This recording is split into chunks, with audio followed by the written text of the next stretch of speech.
I'd wager that you've already heard that quantum computers will eventually be powerful enough to break RSA and other encryption systems. I'd heard that too, but then I wondered, what will replace RSA? Are we sleepwalking into a nightmare world with even less internet security than we have now? Or do we have a replacement system ready to go? As it turns out, the internet is already quietly shifting over to a new quantum-resistant encryption system. What is it, and why hadn't I heard about it? Why was no one talking about the epic competition that took place to select it? And why is it resistant to the power of a quantum computer? Well, I'll answer those questions in this video as we delve into the Kyber encryption scheme. If you want to learn about the epic battle royale that selected Kyber and other encryption standards, feel free to check out my video on the topic, which I'm re-releasing here as 4 standalone episodes. We'll start with a short recap on some terminology, but if you're happy with what all of these terms mean, feel free to skip to this timestamp. Firstly, we want to be able to send messages in a way that if someone intercepts the message, they can't read it, but the recipient can.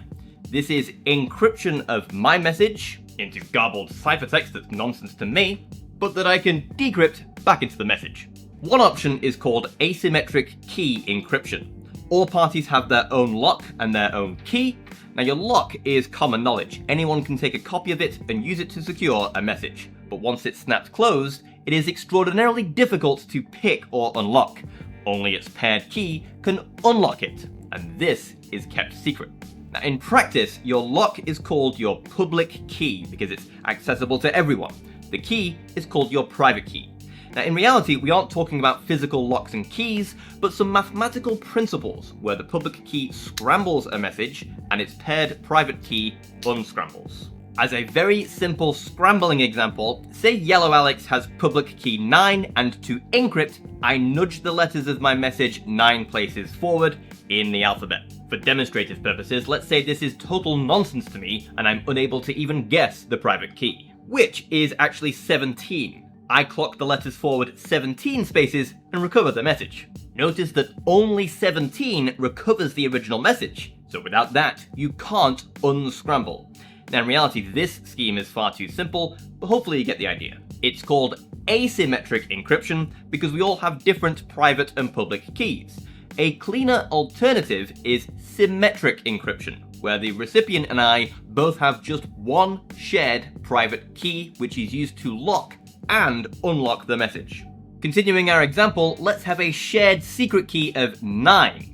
Locking pushes the letters forward by 9, while unlocking pushes them backwards by 9. So it's great, but the tricky part is that we both need to know a shared secret key. How do I tell him what it is without it being intercepted? I use what is called a key encapsulation mechanism, or KEM. This is a way of exchanging garbled information which only we can convert into a shared secret key, which can be used for the remainder of the session. Perhaps the most famous example of this is the Diffie-Hellman key exchange. This works by everyone knowing 2 numbers. The recipient and I then choose random numbers and keep them secret, keep them safe. We then take g to the power of our numbers, take the remainder after dividing by p, and show the answer to each other. I could intercept these, but that doesn't tell me what their secret keys are. We then take our partner's number to the power of our own secret key, and take the remainder after dividing by p. The mathematics of this system is such that we both get the same answer, 9, and thus we have established a shared secret that we can use for the remainder of the session, and never do we have to transmit that number. In practice, I could have just used brute force to discover their secret keys. I'm not an idiot. But in reality, they make the numbers huge enough that brute force is infeasible. The second cryptographic challenge is that of digital signatures. This allows me to attach some content to my message. I sign it with a signature, which allows the recipient to verify that it came from me. This is important for 2 reasons. Firstly, sometimes it's vitally important to know the exact origin of the message. But secondly, even if we can do all of this key exchange stuff, who's to say we haven't both accidentally shared secrets with a bad actor? This is called a man-in-the-middle attack. Imagine I thought I was establishing a shared key with Yellow Alex using the Diffie-Hellman exchange, when in reality I was redirecting the messages and establishing a shared key with both of these fools, allowing me to snoop. Signatures can help avoid this. As a very basic example, I send my message with the following signature and advertise 5 as my signature's public key. Anyone can then use my public key to unscramble the signature. It works because my signature has 21 as the private key, which only I know, so only that can be used to generate the correct signature. Had anyone else signed the message with the wrong private key, the verifier would use my public key and verification would fail. Again, this example is too simplistic because the signatures are easy to forge, so proposed signature schemes need to be better than that. The final challenge is that however effective a scheme is, it needs to be efficient. Anyone can make a secure scheme that involves garbling the message into terabytes of data, but that's no good in practice, where we often need to execute these processes quickly and in bulk. Even data in the order of mere kilobytes, needing a few seconds to execute, can be too much when we need to send and receive thousands of messages. So hopefully you're on board and ready to dive into how Kyber works, which is a key encapsulation mechanism. We'll also explore a digital signature scheme called Dilithium. Both of these are built on the mathematics of lattices. So let's start with what they are. A lattice is a regular collection of dots. Here we take two vectors and take every integer combination of them. If we change the initial two vectors, we change the lattice, though not always, as sometimes two different pairs of vectors will yield the same lattice. These vectors are called a basis for the lattice. Once you've defined the basis, you've defined the entire lattice. We aren't confined to 2 dimensions either. Throw in a third vector that exists in a new dimension, and we have a 3D lattice. Throw in a fourth for a 4D lattice, and so on. All visualizations in this video will be confined to just 2 dimensions, although Kyber and Dilithium utilize a clever kind of lattice, which are higher dimensional, but still easy to represent in 2D. We'll get to that soon. First, let's examine how to navigate a lattice mathematically. Ready? Hit it. In 2D, our basis is 2 vectors, and any lattice point is a multiple of one plus a multiple of the other. So long as we know these 2 coefficients, we have a root to find our point. Now, a simple way to express this is as matrix multiplication. What? Matrix? If you haven't worked with matrices before, don't panic. This matrix B is the basis, this vector R is the root, B times R equals this lattice point here. Multiplying a matrix by a column vector is easy, it just means 3 times the first column plus -2 times the second column. Multiplying a matrix by a row vector on the left means 1 times the first row plus 2 times the second row equals this row vector here. It's not yet clear why this is useful yet, but file it away in your brain for now. Now, because computers, even very large ones, can only deal with finite levels of computation, we don't usually have a lattice that can go on forever. To limit it, we do the Pac-Man routine and say that if you disappear off the top, you reappear at the bottom, and same for left and right. We already know one way to do this. We take the numbers modulo q for some modulus, say q equals 20. Now, if we wind up with a point outside this range, we do a mod q to bring it back into this space. We're almost done with the setup, just let me give you a few more useful matrix facts. The inverse of a matrix is a partner matrix which multiplies to make the identity matrix. The identity matrix functions like the number 1. Anything times the identity is just itself, so you can think of inverses like reciprocals of real numbers. All the matrices we'll look at today are invertible, and in general, computers can calculate them very easily. While some things have analogies with the multiplication of numbers, something very different about matrix multiplication is that it generally isn't commutative. That is to say, A times B is not B times A in general. However, matrix multiplication is associative. If I'm smashing 3 things together, I can execute the multiplications in any order. Let me just say that again. We can execute the multiplications in any order. What, you don't think this is amazing? Now, I know what you're thinking. Big whoop, everyone knows this. Why are you even reminding us? Well, it's because this seemingly pedestrian fact is so powerful, it's actually the whole reason why we are able to use lattices for cryptographic purposes. And now that we have the setup established, welcome to the world of lattice-based cryptography. Let's start by imagining that there are two parties who want to establish a shared secret using matrices. Well, let's have a public matrix B, and think of this as the scrambler like in RSA. We'll be working with the modulus Q equals 31. I have a secret vector S, they have a secret vector R. Now I calculate B times S, and they calculate R times B. Now these will be gibberish vectors that a bad actor can't understand, so we are free to transmit them to each other.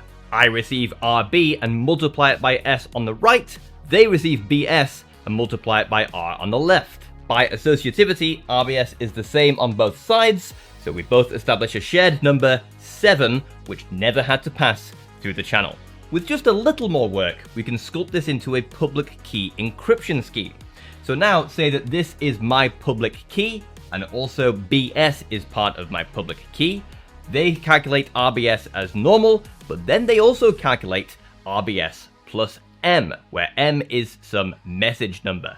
Say their message is the number 5, 12 is now their ciphertext, they send me that, and I find RBS as normal and subtract it from their RBS plus M, therefore recovering their message number 5. Deceptively simple. And that's because there is some deception going on here. These pesky inverses, which are easy to compute. A bad actor can just calculate B inverse, smash it into BS, which is public, and they've obtained my secret key. The entire challenge of lattice-based cryptography is to utilize all that's good about this while circumventing this problem. One approach is to use the learning with errors problem. Remember when I brought that up like 2 hours ago? Essentially, B times S will equal some new vector T. If I give you B and give you T and task you with finding S, that problem is equivalent to solving a system of linear equations. But if I add to BS a small vector E, it is now extremely difficult to find S given B and T, intractable for classical computers. This is called an error vector. S is now difficult to learn, hence learning with errors. Now before we use this to fix our encryption scheme, let me just take a quick detour to explore why this is so difficult for computers to solve. Well, in 2D, things look like this. B times S is some lattice point, then BS plus E is floating off grid somewhere. So if we only have BS plus E and we want to find S, that's equivalent to finding this point here, the point that's closest to BS plus E. But in reality, we don't know all the lattice points in advance. We only know the basis. So if I have a seemingly random point and ask for the closest lattice point, there are a great many options, especially when the numbers start getting huge. And this is only in 2D. Extending to higher dimensions exacerbates the problem drastically. Imagine a small neighborhood around this point, say a disk of radius A.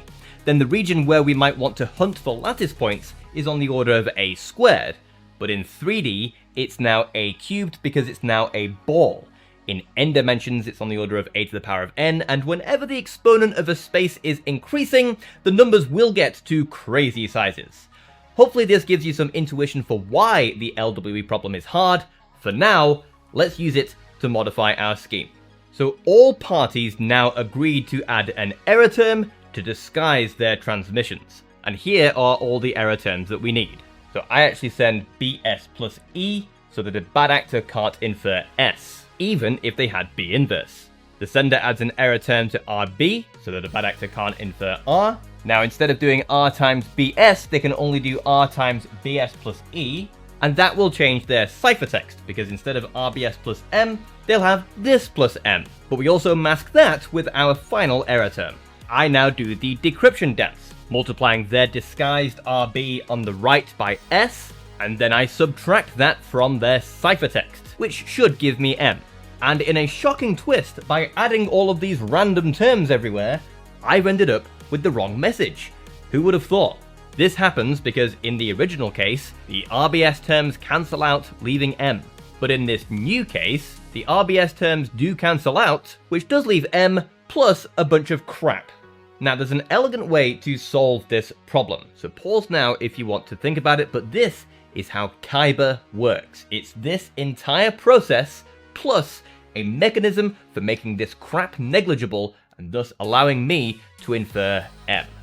Here's how. We'll start by developing a system where our message is just a single bit, 0 or 1. We'll scale things up later. The principle is, we want to make M big and loud and make all this stuff small and negligible. For example, if all of this stuff added up to, say, 0.1, then this whole decrypt will clearly round to the value of the message. Unfortunately, everything here takes integer values, so how exactly do we pull this maneuver?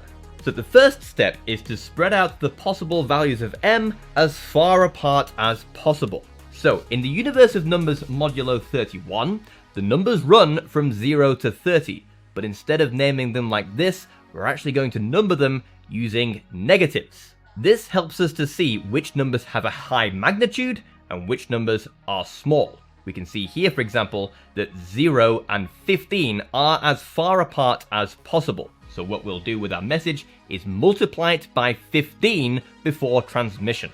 The second step is to make this as small as possible. So if we just agree to build all of these vectors out of numbers, say from -2 to 2, hopefully it'll all be small. Say it all works out to be a number like 3. That means our decrypt, which is M plus all of this rubbish, will look like either 3 or 18, which we can then round to either 0 or 15, whichever is closer, and it's clear we'll get the right answer. As some viewers might have spotted that in setting up this example, I did build all of these vectors out of numbers between -2 and 2. So let's see if this works. If I make M 0, do we get a good decrypt? Well, let's try it. By making M 0, my ciphertext becomes 3. The recipient then takes the ciphertext 3 and subtracts this term 9 to obtain -6. And then we round it, either to 0 or to 15. And in the context of modulo 31, it's 6 away from 0, but it is 10 away from 15. It's closer to 0, so we round it to 0, and that is the correct message. For completion, let's see what happens if the sender wants to send the bit 1. Well, they will make this 15 instead, which makes their ciphertext 18. We receive their ciphertext 18, subtract this term 9, which gives us 9, and then we round it either to 0 or to 15, whichever is closer. Clearly, it is closer to 15, so we interpret this as a 15, which we interpret as the bit 1. It works. It's so cool. This is effectively how Kyber works. And I say effectively because, just like in Sphinx Plus, every solution creates problems, and so far there are 2 that we need to solve. Firstly, is there a chance that all of these error terms stack up in a way that leads us to the wrong M? And secondly, how do we turn this into a scheme that can transmit more than 1 bit? Because while I like answering questions with one-word answers, not everyone is as autistic as I am. Let's start by scaling things up to allow for longer messages, which involves increasing the dimension. Fortunately, Kyber and Dilithium utilize a really nice way to visualize this scaling without increasing the size of the matrices. They use polynomials. Now our lattice is actually a grid of polynomial expressions, like this one spanned by 2 polynomial vectors. And like we did earlier, we make sure the lattice doesn't go on forever by taking the coefficients modulo q, and we also limit the degree of the polynomial. That's the highest power of x available. We do that by working in this structure here. Complicated ring theory aside, this is where we take the coefficients modulo q, and this is where every copy of x to the power of n is replaced with a -1, which puts a limit on the degree of these expressions. So if the powers get too big, we can clock them back down. As an example, let's take n equals 4 and q equals 5 and multiply these polynomials just like you did in school. So start by multiplying out. Now these powers are too big, so we replace the x to the power 4s with -1 and continue to simplify. And finally, I'll take the coefficients modulo 5, which you can do earlier to make the simplification easier. So that's how polynomial multiplication works in this structure here. And just another note about how this is different from the previous examples we were looking at. Earlier, I had the 2 basis vectors, and I could take, say, 3 times one plus 2 times the other. Here, we can actually take a polynomial times one plus a polynomial times the other. While we can sort of visualize this in 2D, do bear in mind that this is a higher dimensional lattice because there are just more directions that these vectors can go in. We can take multiples of it, or it can go in the x direction or the x squared direction. It makes the whole thing quite complicated. For example, let's take q equals 17 and ask ourselves, is this vector a member of this lattice? Well, it is if it's a polynomial times this vector plus a polynomial times the red vector, and proving that one way or the other can be very difficult. The lattice has turned from a neatly ordered grid into a fiendish maze. It turns out in this case we can multiply the basis vectors like this, where here I mean this polynomial times the orange vector plus this polynomial times the red vector. It's really not easy to see or find these, and I'll leave it as an exercise if you want to check my polynomial multiplication. So that we don't get lost, let's now look at a quick example of Kyber using this polynomial structure. We'll stick with n equals 4 and q equals 17, and we'll use the same basis we had a moment ago. I'll choose a secret key and error vector with low coefficients and calculate bs plus e like before. And by the way, now that we're multiplying polynomials, this takes a while to do by hand. Feel free to bust out a pen and paper and play along, but I'm going to cut to the simplified version of calculations like this most of the time. Now, exactly like before, the sender prepares their r and a couple of error terms with small coefficients. Now, because these polynomials have at most 4 terms, in this scheme we can send up to 4 bits. So say we wish to send 0110, which we transcribe as this polynomial. And just like before, we're going to inflate it by multiplying by 8. That's a number that's farthest from 0 in the q equals 17 space. And we do the exact same dance as before, with the sender calculating these two and sending them. And again, like before, the recipient will take this one, times it by s, and then subtract it from the ciphertext. And now we round every coefficient to either 0 or 8, whichever is closer, and we can see that term by term we'll have 0880. In other words, the message was 0110. So we have successfully decrypted the message. It's amazing.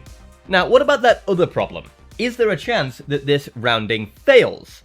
Let's explore that now, because the answer, sadly, is yes, especially when we start thinking about Kyber's efficiency. Full-scale Kyber actually utilizes polynomials with 256 coefficients, with q is 3329. If you crunch those numbers, you see that the public key is 2.25 kilobytes, 6 times larger than RSA, and similarly, the ciphertext is big. To solve the big public key problem, we use a similar trick to Sphinx Plus. Instead of sharing all of B, I instead just share a 256-bit number which is used as the seed of a pseudo-random function to randomly generate the coefficients of the basis polynomials. And now our public key is just 800 bytes. As for the bulky ciphertexts, efficiency matters here because at scale, any reduction is worth it. Now the idea here is to compress the ciphertext by reducing the number of bits we need to represent these numbers. To explore this, it's actually going to be easier to look at these transmissions where we represent the coefficients as numbers between 0 and 16. So let me just replace those now. And now remember that in practice, all transmissions are done in binary. And in our example, these numbers can be anything from 0 to 16, so 5 bits are needed. But what if I could get away with just 2 bits? Well, with 2 bits, we only have 4 numbers to play with. 0, 1, 2, and 3. So if we scale down our range from 0 to 16 to 0 to 3, that means dividing by 4.25. So do that with all of our numbers and round to the nearest integer. We've compressed. Everything is representable in just 2 bits. This is transmitted and the recipient can then decompress by taking a warm bath and reading a good book, but we can decompress the ciphertext by reversing this process, multiplying by 4.25 and rounding. In practice, full-scale Kyber compresses to cut the size of ciphertext to about 2/3 of their original size. At the scale of millions of messages, that is a big saving. But you might have noticed that we don't recover the exact numbers. Is that a problem? Well, let's now use these to decrypt. when we use this decompressed RB plus E1, we actually obtain this. So we subtract that from the decompressed ciphertext and obtain this, which after rounding actually becomes 0101. And we don't recover the original message. Is this a problem? Yeah, but also no. But also kinda yeah. Decryption isn't guaranteed, but in the real implementation, the likelihood of failure is extremely low. Because this is a toy example with a small q, the error terms are relatively large, but inflate q to over 3000, and the error terms are comparatively tiny. That reduces the likelihood of a bad decrypt. Real-life Kyber has a probability of failure of under 1 over 2 to the power 128, so it's a problem, but not really a problem. Kinda. Hold that thought. So there we have it. This is how Kyber works as a public key encryption scheme. We aren't quite done though, because this doesn't say PKE, it says KEM, which means it's a key encapsulation mechanism like the Diffie-Hellman exchange, where we establish a shared secret to be used in a symmetric scheme. Well, it's pretty easy to convert this into a KEM. Just pick some random symmetric key, encrypt it, and send it over, right? Well, yeah, but because there's a small chance that decryption fails, we need a clever way of knowing if it fails. This is because, say I'm communicating with a bad actor who transmits a key to be used in our symmetric scheme. Decryption fails, but I don't know that, so I go ahead and encrypt my message using the wrong key. The bad actor then decrypts my message, which will fail, and he then concludes that decryption failed. That's a problem, because now the bad actor knows some ciphertext for which my secret key fails to decrypt, and if the bad decrypt is only wrong in a few places, he might be able to target those failure points and start to deduce my secret key, especially if he repeats and chooses some other ciphertext options to test whether decryption fails, gaining more information every time. This is called a chosen ciphertext attack. The moral is that if decryption fails, I need to ensure that a bad actor does not gain any information. And we do this in two ways. First, we prevent people from having a choice over the symmetric key. That means they can't select specific ones to make inferences about my secret key. Second, if decryption fails, I need to know so that I don't use my bad decrypt and I just use a random key instead that doesn't reveal anything about my secret key. But without knowing the original message, how can I check whether decryption failed? Welcome to the world of hash-based cryptography. Oh wait, we already did that. But we do use hash functions, and it's getting out of hand because now there are two of them. First, one that we're all used to that hashes into 256 bits, and a second one I'll call H+, that hashes into 512 bits. The main idea is that the sender and I can verify whether we are looking at the same thing by hashing it and sharing the result. If we share our hash outputs and we're looking at the same thing, it's pretty much guaranteed that alpha and beta, the inputs, are the same, and anyone who intercepts this transmission can't infer alpha and beta because you can't hash backwards. More than that, we can establish a shared secret by splitting the output into two 256-bit strings. Then we compare the second one. If these halves are the same, then we should be pretty convinced that the first halves are the same, so we can go ahead and use those as our symmetric key. The benefits here being that the key itself never needed to be transmitted, so there's no chance of intercepting it, and also, we don't have a choice over what the key is, because it's the output of a hash function, so that mitigates some of the problems we discussed earlier when looking at chosen ciphertext attacks. So this is the main principle. Let's look at it in practice. So all the Kyber stuff is the same. I have a public key and secret key as usual. Now the sender dreams up a random string rho and hashes it into a 512-bit string, which we split in half. The second half L will be used in a moment, but the first half K will become the symmetric key. So their goal is to share K with me without sending it directly. Now if I knew rho, I could do H+ of rho and generate K myself. So they encrypt rho Kyber style using my public key and sending the ciphertext.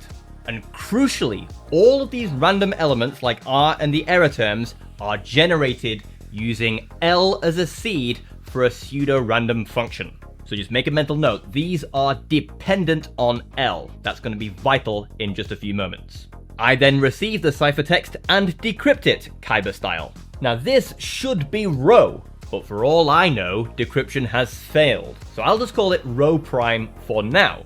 Now I hash it just like the sender did, which should yield K and L, but if row prime is not in fact row, then these K and L will be different, so I'll call them K prime and L prime for now. Now here's the really clever part. I know that if L prime is the same as L, it's pretty much guaranteed that K prime is the same as K.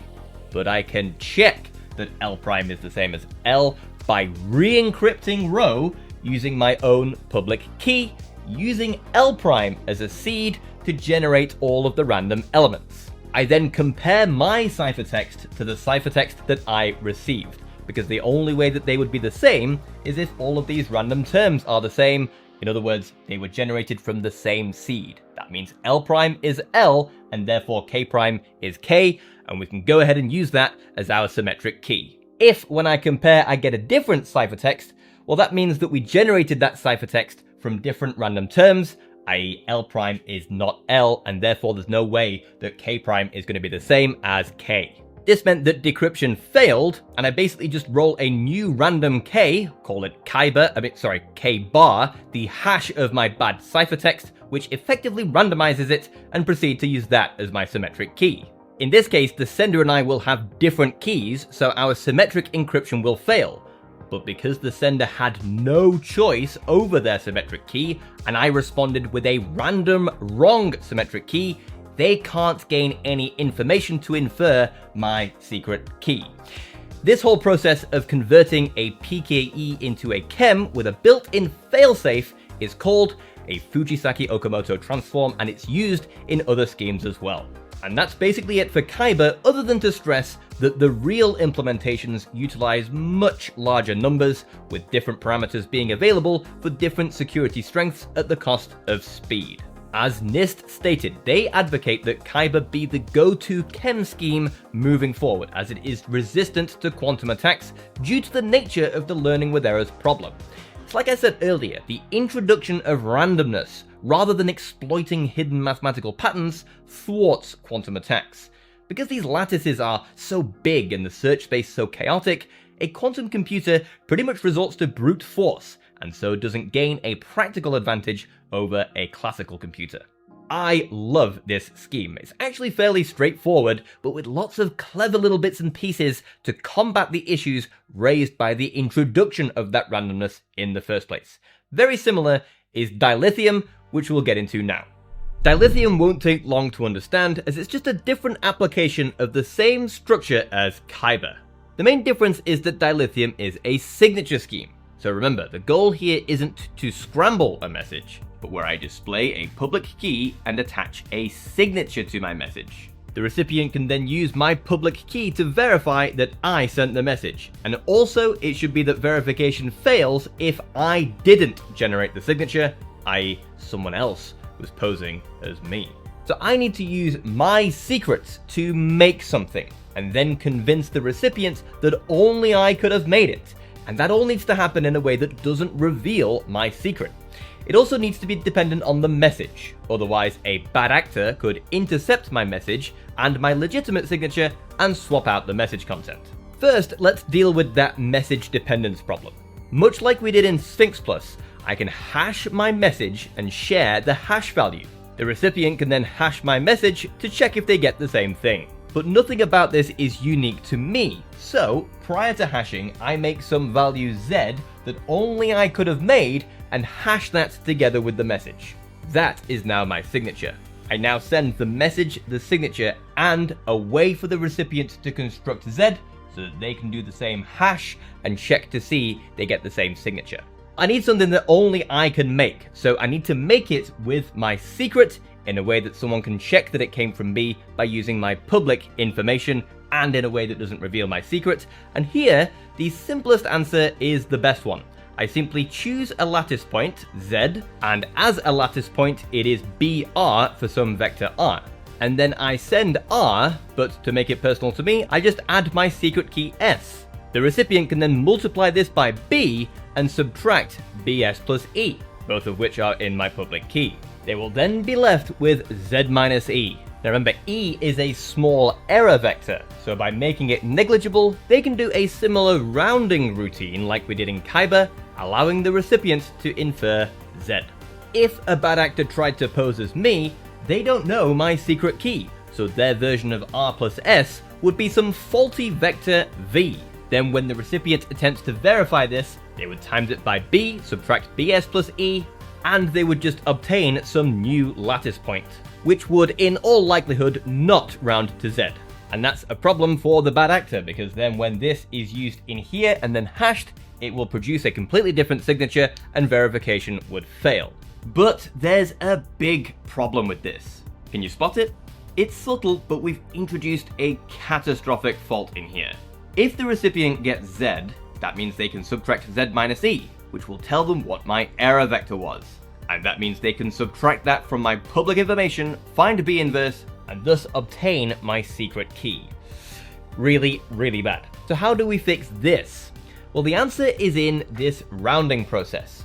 What if instead of Z minus E rounding to Z, I have Z minus E and Z both round to the same thing? Say Z bar, and now use Z bar to construct my signature. Therefore, the recipient can still do this verification step, but they never actually obtain Z itself, and therefore can't get their hands on my error vector E. Now, what kind of rounding system can we implement where small adjustments don't affect the result? It's actually surprisingly simple, and we saw something like it not long ago. Remember that compression system where we shrank the total pool of coefficients? In that example, we took a space of 17 options to a space of 4 by dividing by 4.25. And we do a very similar thing here. Let's choose q equals 31 as our modulus. That means our polynomials can have these numbers as coefficients. Then we choose an even factor of q minus 1, say 6, and divide. Then we round to the nearest integer. We obtain what is called their high bits value. Another way to think about it is that we've rounded every number to the closest multiple of 6. These numbers are closest to 6, the first multiple of 6, so their high bits is 1. These numbers are closest to 12, the second multiple of 6, so their high bits value is 2, and so on. Calculating the displacement from these multiples of 6 tells us what we call the low bits values. Low bits is basically a measure of how close a number is to having a different high bits value. Those with high magnitude low bits are close to the boundary. A small tweak may alter their high bits, whereas those with a low magnitude low bits can safely be tweaked without altering their high bits value. And that's good for us because we want a rounding system where both Z and a slightly tweaked Z both get rounded to the same thing. So if we specify that all the coefficients of Z have small low bits, then both Z and Z minus E will have the same high bits, and that's what we use as our rounding system. Now that's everything we need to run an example of dilithium. So let's use a similar basis to earlier with the same secret key, except this time we're working in the q equals 31 setting. I choose R such that B times R equals Z with a low bits value on all of its coefficients. In practice, this is just re-rolled until we get one that works. I calculate R plus S and send it, and on receiving, the recipient will multiply it by B, subtract BS plus E, and end it with this. Now prior to sending the message, I round this to its high bits to create Z bar, and that hashes together with M to make the signature. And the recipient's vector will also round to Z bar, so they can put it together with the message and hash it to check it against my signature, and never did I have to give away the actual Z. Incredible. If it looks like someone might be able to infer Z from this, just remember that actual dilithium uses matrices which are orders of magnitude larger than these, and the number of options makes brute force intractable. And that is, in essence, dilithium. To be clear, I've simplified this one a little because there are a lot of additional steps after this to make this a viable scheme. But in my opinion, going through all of those in meticulous detail doesn't lend any additional insight into how this thing actually works. if you're interested, I'll link below to the dilithium paper by Schwaber et al. And a great video series by Alfred Menezes that has all of the details. And that's it for Kyber and Dilithium, the two lattice-based post-quantum schemes now standardized for all to use for their encryption needs. Thanks for watching. That finally concludes my series on quantum-resistant encryption. Don't forget to check out the main video if you'd like to see the full story of the epic context. And good news, next week I have a brand new video for you to enjoy that's totally unrelated to encryption, so look forward to that. This has been another proof under another roof. Until next time.